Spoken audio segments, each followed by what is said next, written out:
The thing that you have to do now is to plant the seeds of who we really are, history.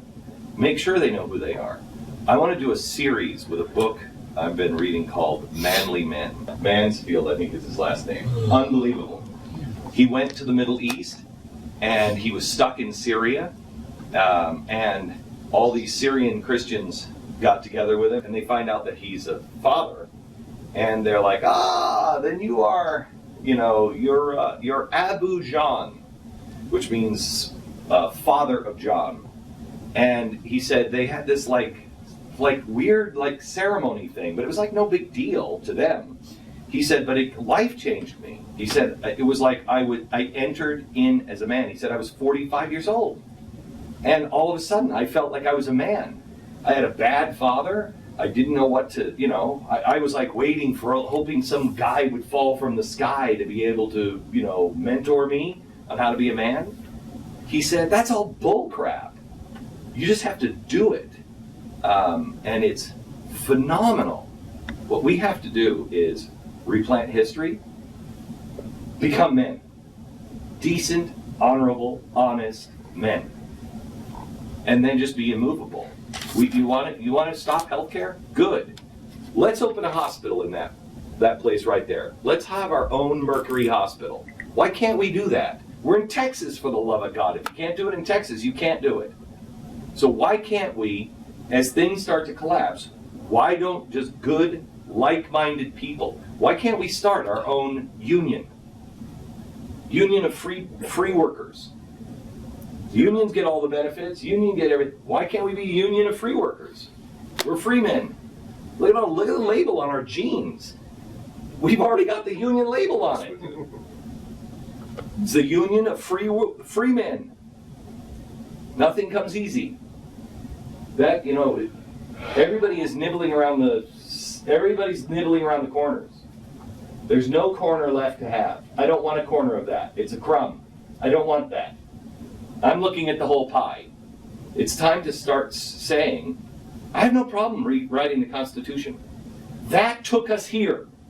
We are the people now, the wise and the honest. Let's be wise and let's be honest. Let's repair it. Let's look at that and see exactly what they predicted in 1822 or whenever it was. There will come a time when it collapses, but they will know what we were trying to do, quote, and they will do it better. Let's do it better. Why are we looking to restore anything? Let's do it better. Let's take what they had and do it better. People are there. When you can get the people that we are surrounding ourselves with now, all walks of life, different kinds of people, and they're all coming to us and they're going, and they're all saying the same thing. It's over. It's over. Maybe not on the air, but they're all saying it off the air. It's over. They know it. And the people at the top know it.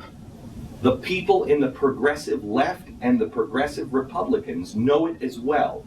And they are using that system to create something that will give them a cushy life.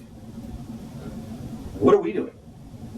Let's raise a standard and put it up on the hill and say, don't go that way, come this way. When the reboot comes, come this way. For God, our country, and our family, there's the standard. Come here. Come here. I am reading a new book. I think it's Mansfield's Manly Men. Can you find out what that is, Tiffany?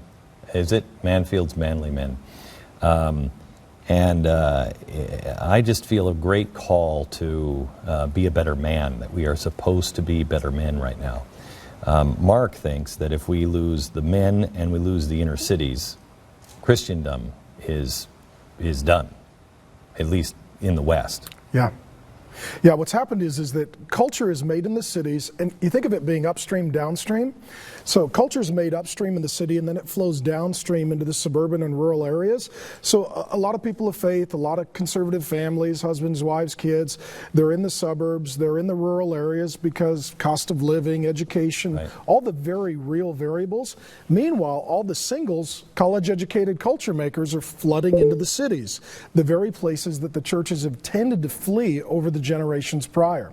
And the question is there an opportunity to plant churches, to go back and to re-evangelize major urban centers, especially young men? Today, the average guy who's in his 20s is less likely than the average woman to go to college, to have a degree upon graduation, to have a job, to go to church, even have a driver's license. There was an article, I think it was in the New York Times, saying that an increasing number of young single men in their 20s and early 30s don't even have a driver's license because they like to play video games and text and download porn on their phone while they're on their bus trip to wherever it is they're trying to go. So you guys have no vision of future, career, no intent of taking a gal on a date, maybe to get a wife out of the deal, maybe you have a kid, you can't take them to Little League, you can't go pick up your groceries. I mean, they're not even thinking in terms of a legacy or a lineage or a future. How do you reach them?